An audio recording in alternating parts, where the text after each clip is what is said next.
자, FA B그룹이 끝이 났는데요. B그룹은 A그룹보다도 더 긴장감이 감도는 약간 긴장감이 고조된 상태에서 진행이 됐었습니다.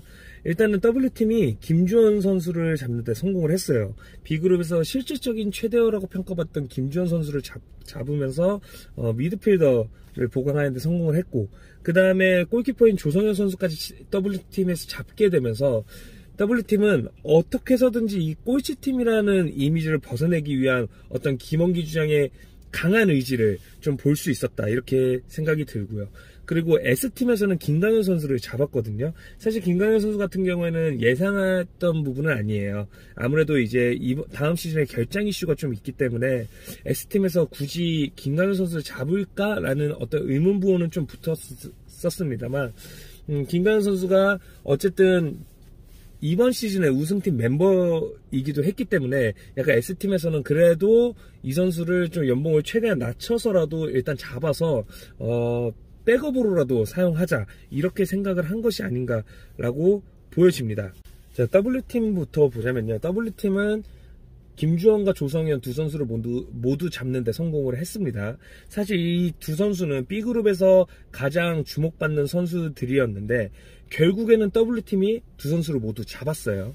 근데 이번에 오버페이 룰이 드디어 처음으로 발동을 하게 됐습니다. 사실 이번 이적 시장을 앞두고 이 오버페이 룰을 적용을 하면서 50포인트 이상 제한가가 차이가 나면 높은 금액을 부른 팀에 무조건 자동 계약이 된다라는 조항을 삽입을 했었는데, 세 팀이 모두 관심을 갖고 있었기 때문에 오버페이 룰이 실제로 작동될 거라고 예상했던 사람은 별로 없습니다. 그리고 W팀에서 이렇게 큰 금액을 지불할 거라는 예상을 했던 사람도 없었고요. 근데 반면에 N팀하고 S팀은 그렇다고 이 두 팀이 적게 부른 게 아니거든요. 어쨌든 N팀은 두 선수에게 모두 기존 몸값보다 두 배를 불렀었고, 그리고 S팀 같은 경우에는 조성현 선수에게 2배 몸값을 제안을 했었거든요.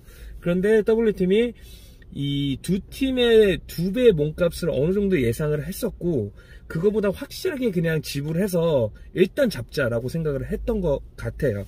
그래서 김주원과 조성현 선수를 둘 다 잡으면서 일단 미드필더와 골키퍼 포지션의 보강을 완료를 했다, 이렇게 보여지고, W팀은 어쨌든 지금 선수 구성을 봤을 때 굉장히 탄탄한 스쿼드를 지금 갖춘 상태입니다.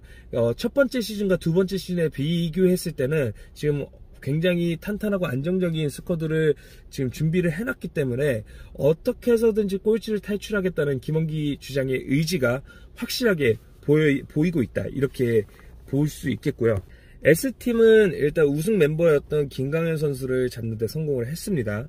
물론 기존 연봉보다는 훨씬 깎였어요. 125포인트가 깎이면서 이 하락률의 최고 기록을 세웠거든요.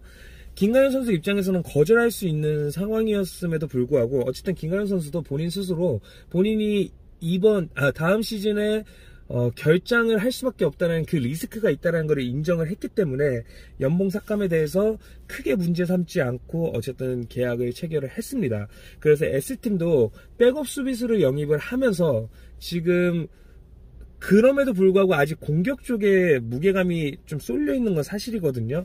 그래서 김우석 주장이 과연 그 다음에 또다시 수비나 미드필더를 보강할 것인지, 아니면 항상 매 시즌 고민거리였던 골키퍼 포지션을 보강할 것인지, 이거를 놓고 좀 고민을 하게 되지 않을까, 저는 그렇게 보여집니다. 그리고 이제 마지막으로 N팀인데요.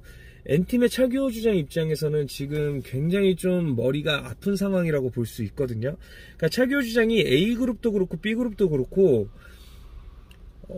과감하게 영입전에 나서지 않은 건 아니에요. 소극적이진 않았어요. A그룹에서도 확실하게 지불할 거 지불하려고 했었고, 그리고 B그룹에서도 어쨌든 조성현과 김주원의 몸값보다 2배 정도의 금액을 제시를 했었기 때문에 차규 주장 입장에서는 최선을 다한 것은 맞다, 하지만 최고의 선택은 아니었다라고 볼 수 있겠는데요.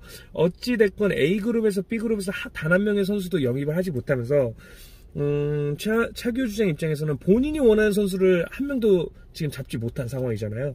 그래서 좀 시즌 레이스를 펼치는 데 있어서 약간 좀 어려움이 닥친 것은 사실이다, 저는 그렇게 보여지고, 차기호 주장이 지난주까지만 해도 굉장히 멘붕 상태였었는데 지금 그래도 어느 정도 평정심을 좀 찾은 것 같아요. 그래서 C그룹과 D그룹에 좀 잘 영입을 해야 된다라는 생각도 갖고 있고, 또 이 그룹에 김건도 선수도 가 있으니까, 또 김규호 선수도 가 있고, 그러다 보니까 차기호 주장이 좀 이제 남은 시간 동안 전략을 잘 짜서 그래도 차선책을 좀 잘 마련해야 되겠다라는 생각을 하고 있는 것 같습니다. 그래서 N팀은 지금 굉장히 머리가 아플 수밖에 없지만 지금 정신 바짝 차리고 어떻게 해서든지 좋은 선수들, 그나마 좀 본인이 경기 운영을 하는 데 있어서 잘 활용할 수 있는 선수들을 끌어와야 된다, 이러한 상황입니다.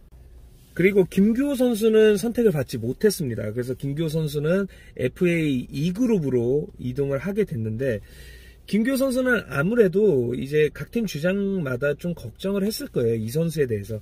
어쨌든 1년이라는 공백 기간이 좀 있다 보니까 경기력이 좀 떨어졌을 것이고, 그리고 체중이 급격하게 늘어나면서 어떤 체력적인 부담, 그리고 기량의 하락, 이런 것들이 좀 우려되는 부분이 있었기 때문에 선택하기에는 조금 부담되지 않았나, 그렇게 보여집니다.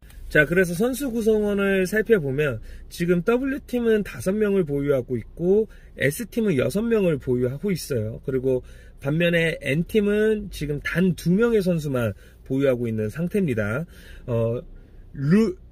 이 규칙상 각 팀별로 최소 보유 인원은 8명입니다. 그리고 한 팀은 무조건 9명을 채워야 돼요. 그래서 W팀 같은 경우에는 일단 3자리를 어떻게든 채워야 된다. S팀은 2자리, 그리고 N팀은 최소 6자리를 채워야 된다, 그런 상황입니다. 자, 예산을 한번 살펴보면요, W팀은 지금 90포인트밖에 남지 않았습니다. 그래서 90포인트로 어떻게 해서든지 3명의 선수를 영입을 해야 된다라는 상황이고, 그리고 S팀은 370포인트가 남아서 약간의 여유는 조금 있습니다. 약간의 여유는 좀 있는 상황이고, 그리고 N팀은 어쨌든 FA에서 한 명의 선수도 건지지 못했기 때문에 현재 1200포인트가 남아있기 때문에 앞으로 C그룹, D그룹, E그룹에서는 조금 N팀이 유리한 것은 사실입니다만, 어쨌든 W팀과 S팀은 이미 선수를 채울 만큼 채운 상황이기 때문에 N팀이 그렇게 유리하다라고 볼 수도 없는 상황인 것은 사실입니다. 자, 이렇게 FA B그룹 끝이 났고요. 이제 C그룹 어떤 선수들이 있는지 한번 살펴보도록 하겠습니다.